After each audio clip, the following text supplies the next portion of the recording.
ৰাজ্য চৰকাৰে ঘোষণা কৰিলে নতুন এছঅপি। আজিৰ দিনটোৰ গুৰুত্বপূৰ্ণ খবৰ। ৰাজ্য চৰকাৰে ঘোষণা কৰিছে নতুন এছঅপি। অহা সোমবাৰৰ পৰা ৰাজ্যত বলবৎ হ'ব নতুন এছঅপিৰ নীতি নিৰ্দেশনা। নতুন এছঅপিত আছে কেইবাটাও গুৰুত্বপূৰ্ণ সিদ্ধান্ত। এই মুহূৰ্তৰ আটাইতকৈ ডাঙৰ খবৰ, নতুন এছঅপি প্ৰকাশ হৈছে আৰু নতুন এছঅপিত আছে কেইবাটাও গুৰুত্বপূৰ্ণ সিদ্ধান্ত। আজি স্বাস্থ্যমন্ত্ৰী কেশৱ মহন্তই প্ৰকাশ কৰে এই নতুন এছঅপিখন।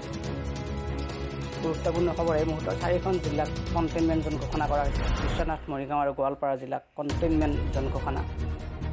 আনহাতে গোলাঘাট জিলাৰ বোকাখাত মহকুমাক কণ্টেইনমেণ্ট জ'ন ঘোষণা কৰা হৈছে। সম্পূৰ্ণ গোলাঘাট জিলাক কণ্টেইনমেণ্ট জ'ন ঘোষণা কৰা হোৱা নাই।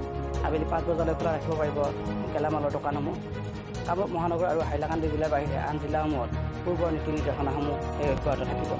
কামৰূপ মহানগৰ জিলাত সান্ধ্য আইনৰ সময়সীমা কিছু পিছুৱাই দিয়া হৈছে।